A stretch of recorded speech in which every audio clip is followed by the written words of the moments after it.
வணக்கம். சிறகடிக்க ஆசை சீரியலில் இனி என்ன நடக்க போகுது அப்படின்னு தான் பார்க்க போகிறோம்.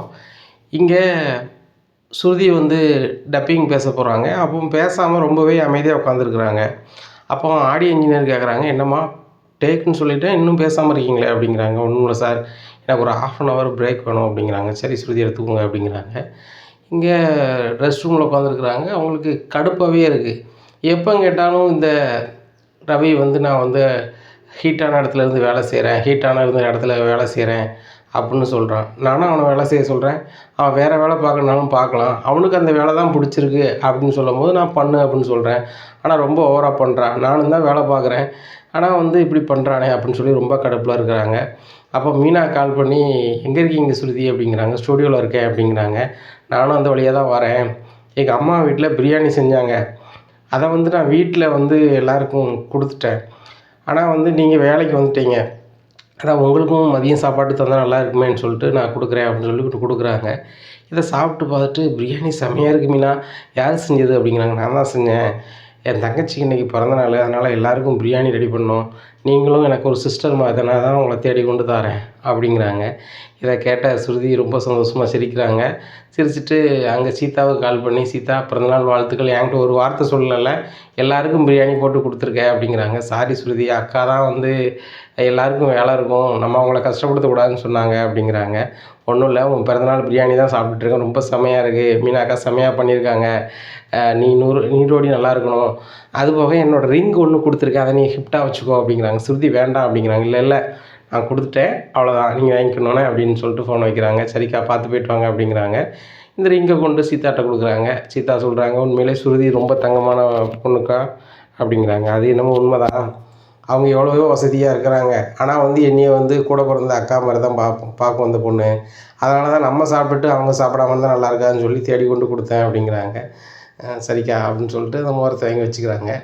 அப்போது சீதாவோட அம்மா சொல்கிறாங்க, அந்த பிள்ளை மோதிரத்தை தந்துடுச்சே, கையில் மோதிரம் இல்லாமல் இருந்துச்சுன்னா அதை பார்த்து சம்மந்தி எதுவும் சொல்லிட மாட்டாங்களா அப்படிங்கிறாங்க. ஏம்மா, நம்ம அக்காட்ட மாதிரியோ ரோஹிணிட்டு மாதிரியோ வந்து அத்தை வந்து அப்படி நடக்க முடியாது ஸ்ருதிகிட்ட, ஸ்ருதி வாயே வேறு, ஸ்ருதி வந்து சரின்னா சுருக்கு சுருக்குன்னு பேசிடுவாங்க அப்படிங்கிறாங்க. அப்படியா சொல்கிறேன் அப்படின்ட்டு இருக்காங்க.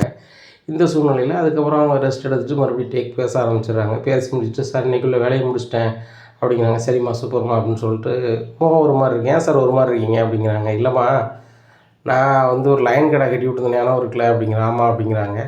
ஒரு கடை மட்டும் வாடகைக்கே போக மாட்டேங்குது, ரொம்ப கஷ்டமாக இருக்குது, அது என்னத்தையும் போச்சுன்னா வருமானம் வந்துட்டு கிடக்கும் அப்படிங்கிறாங்க. எந்த கடை சார் அப்படிங்கிறாங்க.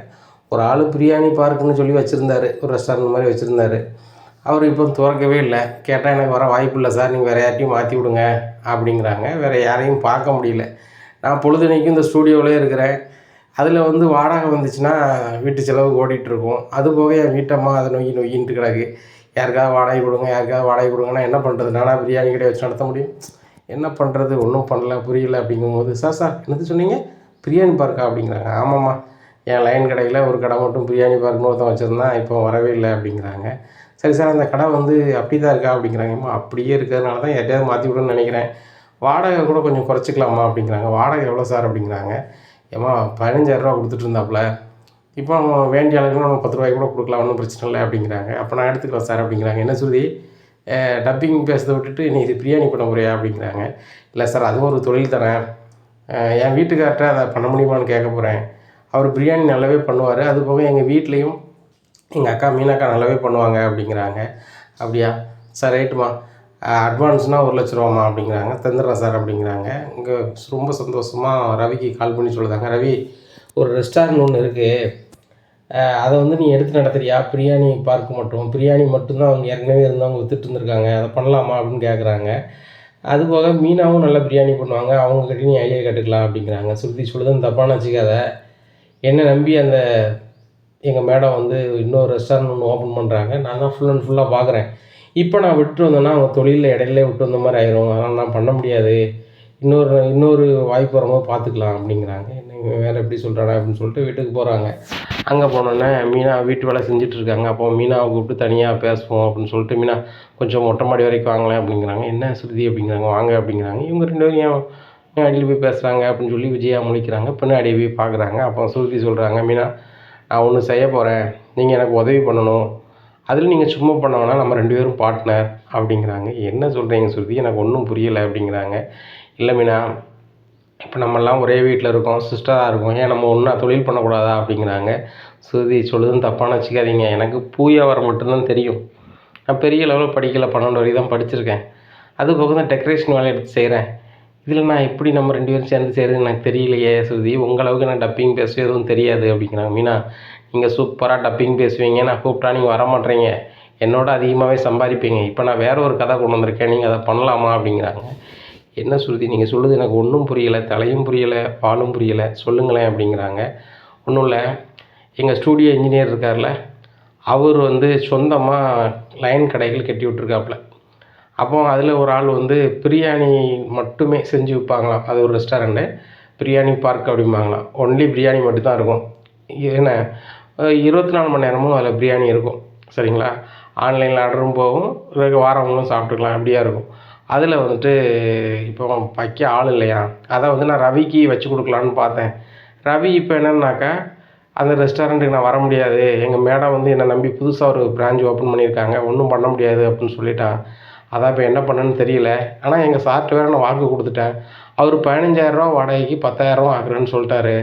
நம்ம ஏன் அதை பண்ணக்கூடாது மீனா அப்படிங்கிறாங்க. இதை கேட்ட மீனா சொல்கிறாங்க, நீங்கள் சொல்லுறது நல்லா தான் இருக்குது ஸ்ருதி, அந்தளவுக்கு முதலீடு போட முடியாதுல்ல, ஏன்டா அது இல்லைல்ல அப்படிங்கிறாங்க. ஏன் நீங்கள் பயப்படுறீங்க, அது ஒன்றுமே இல்லை, அதை ஏற்கனவே ஆரம்பித்தவங்க திங்ஸ் எல்லாமே வச்சுருக்குறாங்க, பாத்திரத்துலேருந்து எல்லாமே இருக்குது. நம்ம வாடகை கொடுத்து அப்படி நடத்த வேண்டியதான். சரிங்களா? 1,00,000 டெபாசிட் நான் கொடுத்துருவேன், ஆட்களும் நம்ம ரெடி பண்ணிக்கலாம். ஆனால் நீங்கள் வந்து மெயினாக நிற்கணும், நீங்கள் இல்லைன்னா அந்த பிரியாணி இது நடத்த முடியாது. ஏன்னா நீங்கள் சூப்பராக பிரியாணி பண்ணுவீங்க, ரவியும் கூட உடையில் கூப்பிட்டுக்கலாம் அப்படிங்கிறாங்க. ஸ்ருதி நம்ம 2 பேரும் பண்ணுறது சரியாக வருமா அப்படிங்கிறாங்க. ரொம்ப சூப்பராக வரும் அப்படிங்கிறாங்க. உடனே சரி ஸ்ருதி, நான் என் வீட்டுக்கார்ட்ட கேட்டு சொல்கிறேன் அப்படிங்கிறாங்க. இது எதுக்கு நீங்கள் முத்துட்டு கேட்கணுங்கிறீங்க அப்படிங்கிறாங்க. இல்லை, நான் எது பண்ணாலும் என் வீட்டுக்கார்ட்ட கேட்டு தான் பண்ணுவேன் அப்படிங்கிறாங்க. அப்படியா, நான்லாம் ரவிட்ட கேட்க மாட்டேன், எனக்கு பிடிச்சிருக்கு, நம்ம 2 பேரும் பிஸ்னஸ் பண்ண ஒன்றும் பிரச்சனை கிடையாது, நான் கொஞ்சம் மேனேஜ் பண்ணிக்கிறேன், ஸ்டூடியோவுக்கும் போய்க்கிறேன், ஆள் வச்சுட்டு நம்ம மேனேஜ் பண்ணிக்கலாம், நம்ம நடத்தலாம், ஒன்றும் பிரச்சனை இல்லை. ஏன்னா ரவி ஒவ்வொரு வாட்டியும் நான் வக்கீலேருந்து வேலை பார்க்குறேன் அப்படின்னு சொல்கிறாப்புல, நானும் பண்ண முடியும், நானும் பண்ணுவேன் அப்படிங்கிறத அவனுக்கு நிரூபிக்கணும்ல மீனா அப்படின்னுட்டு பேசிட்டு கீழே இறங்கி வராங்க. இதை கேட்ட விஜயா, ஓ இவ்வளோ 2 பேரும் ரெஸ்டாரண்ட் ஆரம்பிக்கலான்னு நினைக்காளுங்களா, இதை விடவே கூடாது அப்படின்னு சொல்லி ஸ்ருதி அம்மாவுக்கு கால் பண்ணுறாங்க. சம்மந்தியம்மா, நீங்கள் இந்த மீனாவும் ஸ்ருதியும் பேசுறது உங்களுக்கு பிடிக்கலன்னு சொன்னீங்களா, எனக்கும் சுத்தமாக பிடிக்கல, இவங்களை எப்படிடா நான் பிரிக்கலான்னு சொல்லி பிளான் பண்ணிகிட்டு இருக்கும்போது இவங்க இப்போ 2 பேரும் சேர்ந்து ஒரு பிஸ்னஸ் பண்ணலான்னு சொல்லி பிளான் பண்ணிகிட்டு இருக்காங்க, நீங்கள் உடனே ஸ்ருதிக்கு பேசுங்க அப்படிங்கிறாங்க. ஸ்ருதிக்கு கால் பண்ணுறாங்க ஸ்ருதியோட அம்மா. ஸ்ருதி, நீ என்னடி நினச்சிட்டு இருக்க, நீ இந்த மீனா கூட சேர்ந்து ஏதோ பிஸ்னஸ் பண்ண போறியா, சம்மந்தியம்மா சொன்னாங்க அப்படிங்கிறாங்க. யார், ஒட்டு கேட்டு சொல்லிட்டாங்களா, ஆமாம்மா பண்ண தான் போகிறோம், துறப்பு விழாவுக்கு நீனும் வந்துருமா அப்படிங்கிறாங்க. ஏய் என்னடி பேசிகிட்டு இருக்க, நம்ம ரேஞ்ச் என்னடி, அவர் ரேஞ்ச் என்னடி, நீ வந்து அவங்க கூட சேர்ந்து நீ பார்ட்னர் முறையில் பண்ண போகிறியா அப்படிங்கிறாங்க. மம்மி, நீ பெரிய பணக்கார வீட்டில் கல்யாணம் முடிச்சிருக்க மம்மி, நான் சாதாரண குடும்பத்தில் தான் இருக்கேன், நாங்கள் சாதாரணமாகவே வாழ்க்கையை நடத்துகிறோம், சரியா? ரவிக்கு தான் அந்த ரெஸ்டாரண்ட் வச்சு கொடுக்கலான்னு பார்த்தேன், ரவி இப்போ நான் வர முடியாது, எங்கள் ஓனர் என்னை நம்பி ஒரு பிரான்ச் ஓப்பன் பண்ணியிருக்காங்கன்னு சொல்லிட்டாப்புல, அதனால் நானும் மீனாவும் நடத்த போகிறோம். என்ன மம்மி, இதுக்கு மேலே எதுவும் ஃபோன் பேசாத மம்மி, ஃபோனை வை மம்மி அப்படின்னு சொல்லிட்டு ஃபோனை வச்சிடுறாங்க. இங்கே விஜயா சரியான கடுப்பில் உட்காந்துட்ருக்காங்க. அங்கே அதுக்குள்ளே ஸ்ருதி அம்மா இங்கே சொல்லிடுறாங்க, நான் எவ்வளோ சொல்லியே கேட்கல சம்மந்தி அப்படின்னு சொல்லிட்டு. அப்போ அண்ணாமலை வந்தோடனே, ஏங்க இந்த வீட்டில் என்ன தான் நடக்குது, நீங்கள் கண்டுக்கிடவே மாட்டேங்கிங்க எதையும் அப்படிங்கிறாங்க. என்ன விஷயம் அப்படிங்கிறாங்க. ஸ்ருதி சும்மா இருக்காமல் ஸ்ருதியும் மீனாவும் சேர்ந்து ஒரு ரெஸ்டாரண்ட் ஆரம்பிக்க போகிறாங்களா அப்படிங்கிறாங்க. இது நல்ல விஷயம் தானே விஜயா அப்படிங்கிறாங்க. ஏங்க அது இல்லைங்க, அந்த மீனா அந்த பூ வியாபாரம் பார்க்கும் போதே ஒழுங்காக சோறுகறி பொங்க மாட்டா, இப்படி இருக்கும்போது இப்போ ரெஸ்டாரண்ட் வச்சா எப்படிங்க நம்மளுக்கு வந்து சோறுகறிலாம் ஒழுங்காக பொங்குவா அப்படிங்கிறாங்க. விஜயா, இவ்வளோ நாள் மீனா வீட்டில் சமைச்சு தந்தால் சாப்பிட்டோம், இன்னும் ரெஸ்டாரண்ட்டில் கிடைக்க சாப்பிட வேண்டியதான் அப்படிங்கிறாங்க. அப்போ முத்து கரெக்டாக வந்துடுறாரு. என்னப்பா ரெஸ்டாரண்ட் அது இதுன்னு பேசிகிட்டு இருக்கீங்க அப்படிங்கிறாங்க. இல்லை ஒன்றும் இல்லை, மீனாவும் ஸ்ருதியும் சேர்ந்து ஒரு பிரியாணி ரெஸ்டாரண்ட் ஒன்று ஓப்பன் பண்ண போகிறாங்கன்னு சொல்லி உங்கள் அம்மா சொல்கிறான் அப்படிங்கிறாங்க. மீனா என்ன சொல்கிறாங்க அப்படிங்கிறாங்க. ஏங்க நானே உங்கள்கிட்ட சொல்லணும்னு நினச்சேன், ஸ்ருதி தான் சொல்கிறாங்க புதுசாக ஒரு ரெஸ்டாரண்ட் வருது, நான் எடுக்கிறேன், நம்ம 2 பேரும் பார்ட்னர் முறையில் செய்வோமாக்கான்னு கேட்டாங்க, நான் உங்ககிட்ட கேட்டு சொல்லுதுன்னு சொன்னேன் அப்படிங்கிறாங்க. பழக்குறள் நல்லா தானே சொல்லியிருக்கு அப்படிங்கும்போது முத்து, அப்படி சொல்லுங்கள், நம்ம 2 பேரும் கண்டிப்பாக பண்ணுவோம் அப்படிங்கிறாங்க. இதை கேட்ட விஜயா சொல்கிறாங்க, ஏம்மா நீ முதலீடு போட்டு எதுக்குமா இவ்வளோ பார்ட்னர் ஆக்கணும், பேசாமல் ரவியே நடத்தட்டும் அப்படிங்கிறாங்க. ஆண்டி, அதை நான் பார்த்துக்கிறேன், அதை நீங்கள் முடிவு பண்ணாதீங்க, நாங்கள் அட்வான்ஸ் கொடுக்குறோம், நாங்கள் 2 பேரும் நடத்த போகிறோம் அப்படிங்கிறாங்க. இல்லை மீனாவை நீ பார்ட்னராக சேர்க்கக்கூடாது அப்படிங்கிறாங்க. உடனே பார்த்தீங்களாப்பா, ஸ்ருதியோ ரவியோ தொழில் பண்ணதில் அம்மாவுக்கு பிரச்சனை கிடையாது, மீனா அந்த ரெஸ்டாரண்ட்டில், அதாவது பிரியாணி பார்க்கில் வந்து மீனா வந்து பார்ட்னராக வரக்கூடாது, இதுதான் பிரச்சனை அம்மாவுக்கு அப்படிங்கிறாங்க. டேய் ஆமாடா, உன் முன்னாடி அப்படி போனால் வந்து வீட்டில் எப்படிடா சமைப்பா அப்படிங்கிறாங்க. என் முன்னாடி ஒன்றும் வீட்டில் சமைக்கணும்னு அவசியம் கிடையாது, வீட்டில் சமைக்கிறதுக்கு ஆள் வைங்க, ஆளை போல் நாங்களும் ஒரு சம்பளம் கொடுத்துட்றோம் அப்படிங்கிறாங்க.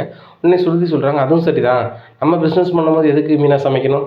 மீனா நீங்கள் வீட்டில் ஒன்றும் சமைக்க வேண்டாம், வீட்டில் வேலைக்கு ஆள் வைப்போம், அதுக்கு சம்பளத்தை கொடுத்துடலாம், ஆண்டி ஆள் இருந்தால் பாருங்கள் அப்படிங்கிறாங்க. இங்கே விஜயாவுக்கு ஒன்றும் ஓடலை. உடனே இதை பார்த்துட்டு முத்து சிரிக்கிறாரு.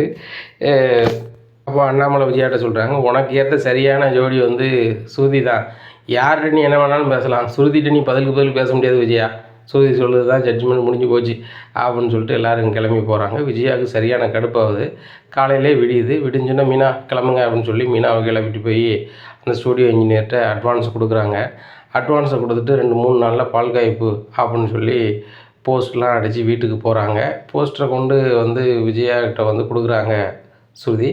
ஆண்டி வந்துடுங்க, நீங்கள் தான் முக்கியமான ஆள், இந்த ரெஸ்டாரண்ட் உங்கள் பேரில் தான் நாங்கள் ஆரம்பிக்கோம் அப்படிங்கிறாங்க. இதை கேட்ட விஜயாவுக்கு சந்தோஷப்படுறதா, இந்த மீனா வந்து இதில் வந்து பார்ட்னர் ஆகிட்டாலும் கடுப்பாக வர்றதா அப்படின்னு சொல்லி இருக்கிறாங்க. இந்த சூழ்நிலையில் இந்த விஷயம் தெரிஞ்சுக்கிட்டு ஸ்ருதியோட அம்மா கால் பண்ணுறாங்க. என்ன சம்மந்தி, ரெஸ்டாரண்ட் ஆரம்பிக்கக்கூடாது, அந்த மீனாவும் அந்த ஸ்ருதியும் ஒன்று சேரக்கூடாதுன்னு சொல்லிக்கிட்டே இருந்தீங்க, உங்கள் பேரில் ரெஸ்டாரண்ட் ஆரம்பிக்காங்கன்னு சொன்னோன்னே சரின்ட்டிங்களா, நீங்களாம் சரியான ஆளே கிடையாது சம்மந்தி அப்படிங்கிறாங்க. சம்மந்தி எனக்கு அதுக்கும் சம்மந்தம் இல்லை அப்படிங்கிறாங்க. உங்களுக்கு அதுக்கும் சம்மந்தம் இல்லைன்னா ரெஸ்டாரண்ட் துறைக்கு நீங்கள் போகக்கூடாது அப்படிங்கிறாங்க. உடனே நான் போகல சம்மந்தி அப்படிங்கிறாங்க. இந்த சூழ்நிலையில் அண்ணாமலை எல்லாரையும் கூப்பிட்டு பேசுகிறாங்க.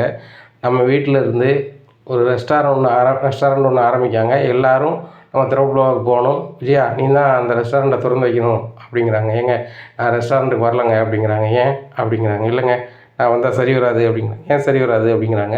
சம்மந்தி அம்மா வந்து இந்த ரெஸ்டாரண்ட்டை நீ திறக்கக்கூடாதுன்னு சொல்லியிருக்காங்க அப்படிங்கிறாங்க. உடனே அண்ணாமலை சொல்கிறாங்க, சம்மந்தி அம்மாவை பார்க்கணுமா இந்த வீட்டில் உள்ள பசங்களை பார்க்கணுமா அப்படிங்கிறாங்க. ஏங்க ஸ்ருதியும் மீனாவும் ஒன்றா சேர்ந்து தொழில் பண்ணி எனக்கு சுத்தமாக பிடிக்கலங்க, நான் வந்து அந்த ரெஸ்டாரண்ட்டை திறக்க மாட்டேன் அப்படிங்கிறாங்க. உடனே அண்ணாமலை சொல்கிறாங்க, கண்டிப்பாக மீனா நீனும் ஸ்ருதியும் வந்து சேர்ந்து செய்யக்கூடிய அந்த ரெஸ்டாரண்ட் ரொம்பவே நல்லா வரும், விஜயா வாழ்த்துனா தான் ஒருத்தன் கெட்டு போவான், இப்படி மனோஜ் மாதிரி, அதனால் வாழ்த்துல நீங்கள் நல்லா தான் இருப்பீங்க, நான் திறந்து வைக்கேன், நீங்கள் ஓஹோன்னு வருவீங்க அப்படிங்கிறாங்க.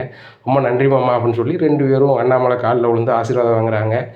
இனி என்ன நடக்கும் இந்த விஜயா வீட்டில் அப்படிங்கிறத பொறுத்திருந்து பார்க்கலாம். நம்ம சேனலை நீங்கள் மறக்காமல் லைக் அண்ட் சப்ஸ்கிரைப் பண்ணுங்கள். நன்றி, வணக்கம்.